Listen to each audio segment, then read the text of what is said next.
Hello guys, welcome back to my channel humanities class. तो आज हम डिस्कस करने वाले हैं assertion reasoning and case based questions of psychology class 12th। तो चलिए हम अपनी वीडियो को स्टार्ट करते हैं।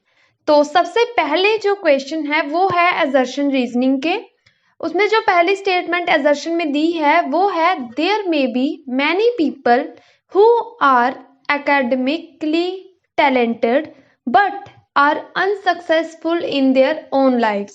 और रीजन हमें दिया गया है the source of their difficulty is lack of emotional intelligence. तो आपको बताना है कि ये स्टेटमेंट सही है या नहीं। तो ऑप्शंस में सबसे पहला ऑप्शन है कि both A and R true and R is the correct explanation of A. Option B है both A and R are true but R is not the correct explanation of A. Option C है A is true but R is false and option D है A is false but R is true।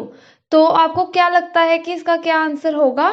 तो इसका right answer है option A both A and R are true and R is the correct explanation of A। हमारा next question है assertion में self concept is the way we perceive ourselves and the ideas we hold about our competencies and attributes। और उसका reason बताया गया है parents who make decisions for their children when they do not assistance suffer from low self esteem. तो आपको बताना है कि क्या ये दोनों स्टेटमेंट सही हैं।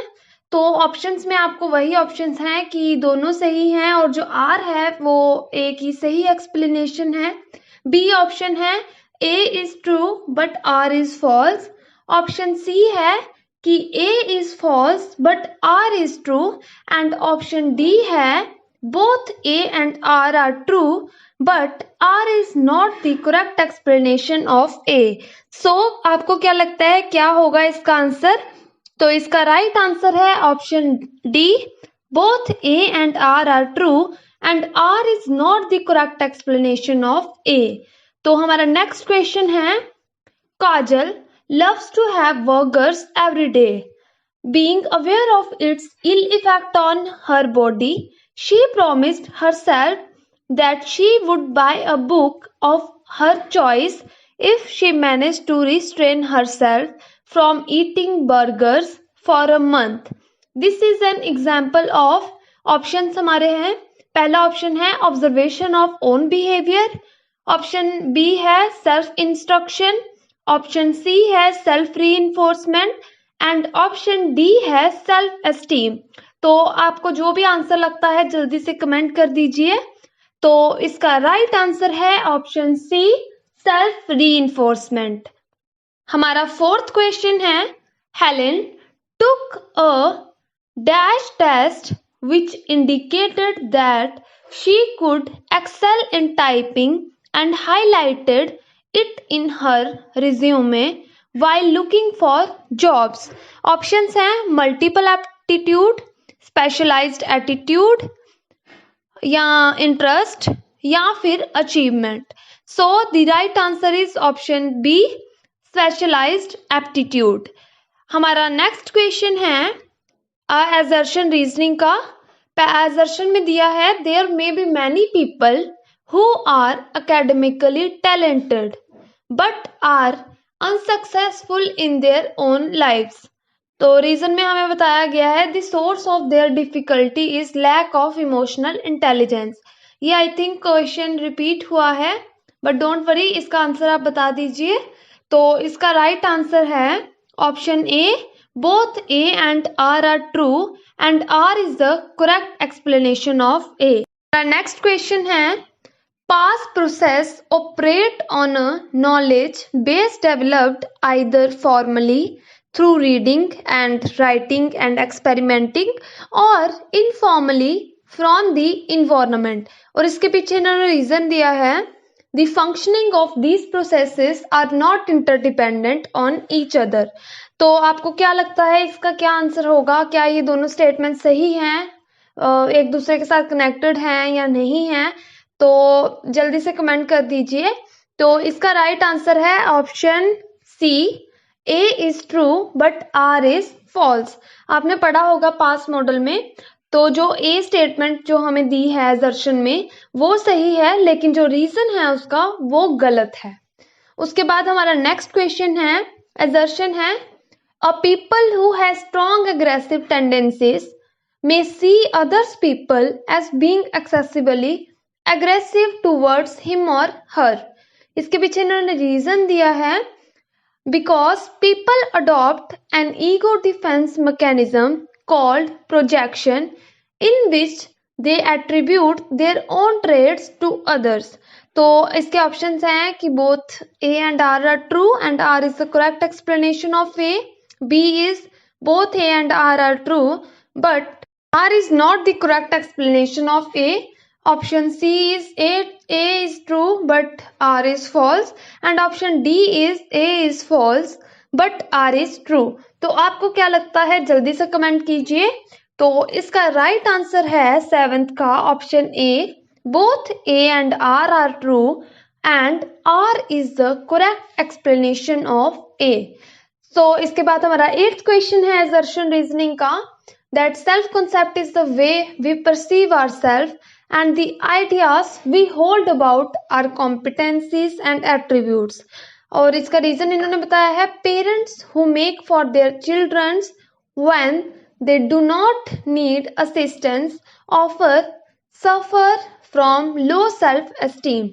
इसके ऑप्शंस आपको वही सेम दिखेंगे कि दोनों स्टेटमेंट सही है और आर जो है करेक्ट एक्सप्लेनेशन है ए की। ऑप्शन बी है कि ए ट्रू है लेकिन आर फॉल्स है।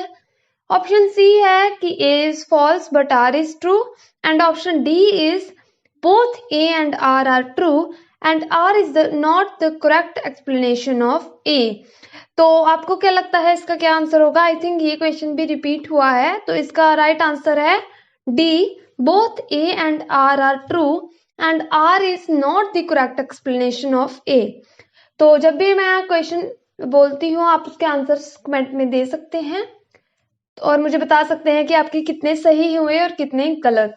ठीक है, तो हमारा 9th क्वेश्चन है, overcoming unhelpful habits like procrastination is a skill that enables individual to deal effectively with challenges of everyday life. इसके पीछे इन्होंने रीजन बताया है, factors that act as stress buffers and facilitate positive health are diet, exercise, positive attitude and positive thinking। तो आपको क्या लगता है इन चारों ऑप्शन में से कौन सा करेक्ट है? जल्दी से मुझे कमेंट कर दीजिए। तो इसका राइट आंसर है 9th वाले का option B, both A and R true but R is not the correct explanation of A. ठीक है, इसके बाद हमारा 10th क्वेश्चन है असर्शन रीजनिंग का। असर्शन में इन्होंने दिया है कि जो emotionally intelligent children are found to be good in problem solving, और रीजन में इन्होंने हमें बताया है because emotional intelligence implies the capacity to integrate and manage the emotions. ठीक है, तो इसके भी सेम ऑप्शंस हैं। जो भी आपके असर्शन रीजनिंग के क्वेश्चन होते हैं उनके जो ऑप्शंस होते हैं वो सेम होते हैं। ये हो सकता है कि ऑप्शंस का जो मतलब ऑर्डर है वो अलग हो सकता है कि ए में उन्होंने दे दिया A is true R is false, लेकिन जो ऑप्शंस होते हैं वो सारे सेम होते हैं।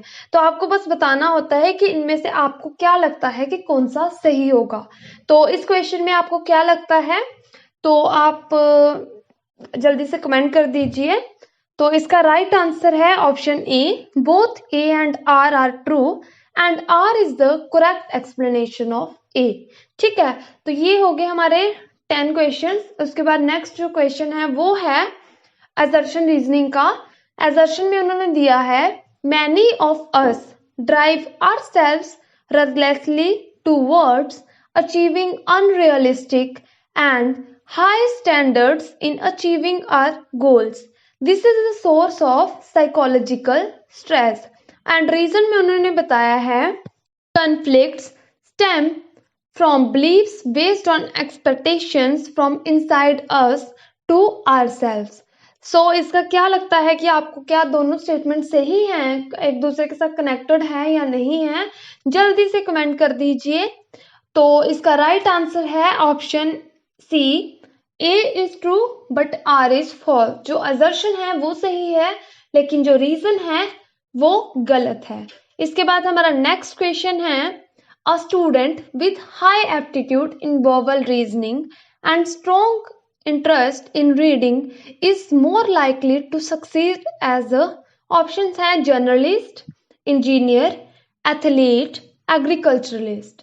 तो आपको क्या लगता है? तो इसका सही आंसर है ऑप्शन ए जर्नलिस्ट। हमारा नेक्स्ट क्वेश्चन है, according to the Indian approach personality is a combination of dash gunas. तो इसके ऑप्शंस है 2, 3, 4 और none. So the right answer is option B 3 gunas. इसके बाद हमारा 14th क्वेश्चन है, while walking in the forest I suddenly hear a hissing sound, my heart beat increases, breathing becomes short and rapid pupils etc. This is due to the activation of, options are sympathetic nervous system, parasympathetic nervous system, hypothalamus or all of the above. So the right answer is option C hypothalamus. इसके बाद हमारा 15th question है, a teacher might assume that a well behaved student is also bright and motivated before they have objectively evaluated the student's capacity in these areas. Identify the phenomena. So these के options हैं, middle category bias, social desirability, halo effect और option D is extreme response bias. So the right answer is option C halo effect.